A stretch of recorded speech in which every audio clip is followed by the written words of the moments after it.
BYU's emergency medical team needs to be prepared for any disaster.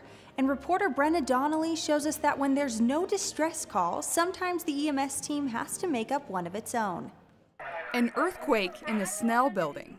A shooting in the Joseph Smith Building auditorium.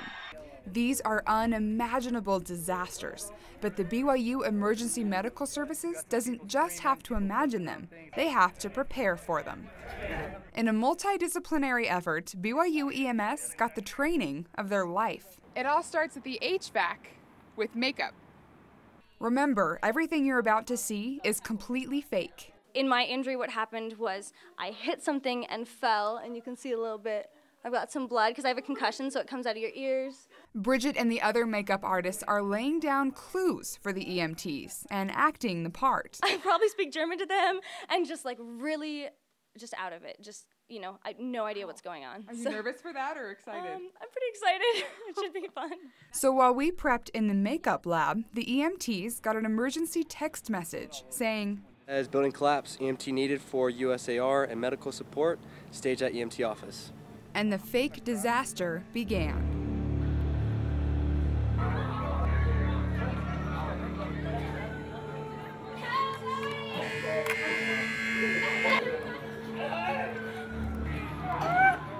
So in this situation, the first and most important thing would be scene safety. So they've got to keep themselves safe. Building structure is fine, but there are things everywhere. They have up to 30 seconds with each patient, and they're looking at three things. They're looking at how fast the person is breathing, how fast their heart is beating, as well as can they follow simple commands.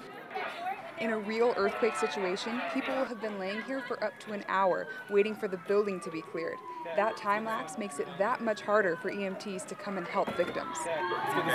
They're setting up triage, which just means to sort, and they're trying to find out how many patients there are, how many victims, how severe the injuries are, and get a count and get them categorized. After an exhausting round one of the drill, I caught up with some of the more dramatic patients. How hard was it to react like you did today? It was actually pretty easy.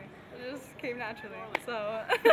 It's not like that hard. Like, it's kind of one of those things where, like, when you're a group of people and you're all kind of like getting into it, it becomes like this contagious thing. Contagious for the patients, maybe, but the EMTs had to keep their cool. You do kind of worry for a split second, but really you just kind of get into a game plan of, okay, I got to do this, I got to step up, and I got to get going. It's a long time to be out here in the cold wind, on your feet, pulling bodies out of a room, and so psychologically it's very challenging for them.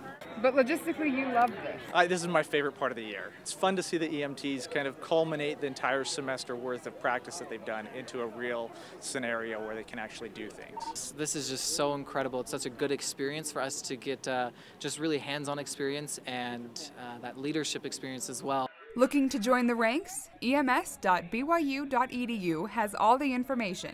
Brenna Donnelly, BYU Weekly.